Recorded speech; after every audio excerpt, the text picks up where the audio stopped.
Hello there, Steve here in Sydney of the lay gnosis website truebluehealer.com. Can I just talk to you something about the afterlife and the common perception of it, which is the great religions teach that it's a religious venue, and if you are obedient all of your life, you'll be rewarded with a religious paradise when you finally die, and you'll be surrounded by angels, harps and choirs and archbishops tending to your every need and something like that. And there'll be God sitting in the corner and Jesus in the opposite corner and maybe a Muhammad somewhere else. That's never ever once been confirmed by any of the people coming back through mediums from the afterlife, spirits speaking to us through mediums. The ancient Greeks believed in something called an afterlife called the Elysian Fields, where it was paradise gardens abundant with overflowing flowers and fruit.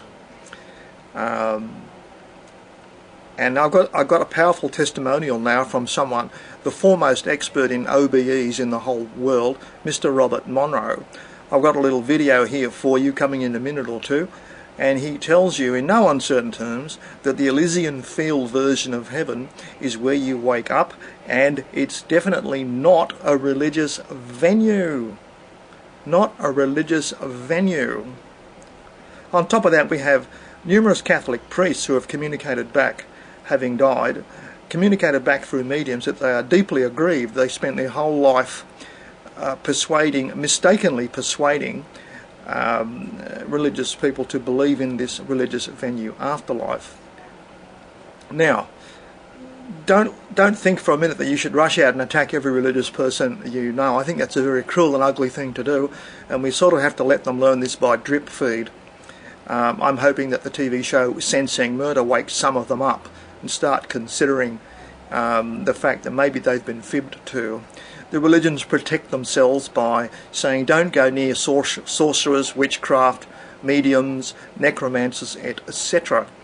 But you can see why they did that, to protect their own falsely contrived state of control they have over much of humanity even today.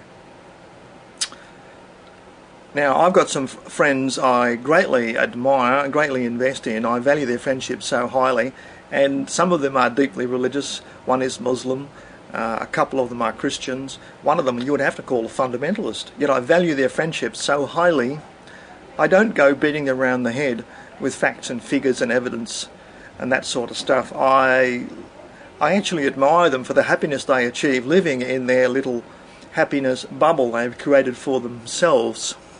I know sooner or later they will wake up. They certainly will when they die.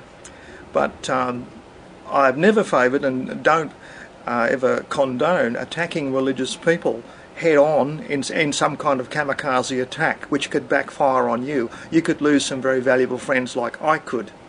So I've never favoured attacking religious people. I like the drip feed of hard evidence to come in from TV shows like Sensing Murder, and that is slowly happening, I am certain. But one of the most foremost people doing OBEs is Robert Monroe, and he would have to be the 10,000th commentator to say that the afterlife is not a religious venue.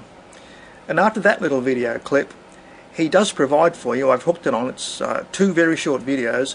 You can have a go at using the Monroe technique to have your own OBE, and maybe you can get to the Elysian Field afterlife yourself and see what it really is in advance. It's worth a few weeks or a few months practice, and I commend it to you. So here is Robert Monroe showing you the Elysian Fields and pictures about what it's really like, because he's actually been there, and how you can possibly emulate his process. I'll just tell you now that 90% of people can't do OBEs. We need to be glued in to our bodies to have a stable society. 10% of people do them accidentally, spontaneously, and have difficulty controlling it. I think Robert Monroe was one of those. Not everyone can do OBEs, but don't take this negativity as no for an answer. Have a go yourself. Spend a couple of months, 3 months, practicing this Robert Monroe technique. Okay, I commend it to you. Now, to go to this Robert Monroe video, just click the orange button appearing here at the bottom of the screen. Okay, orange button appearing about here. I've also put some very useful links explaining OBEs and the death process, how they are compared, below this video down here. Okay, so without further ado, the orange button's been on screen long enough. I will finish it here. I hand you over to Robert Monroe. Ta-ta.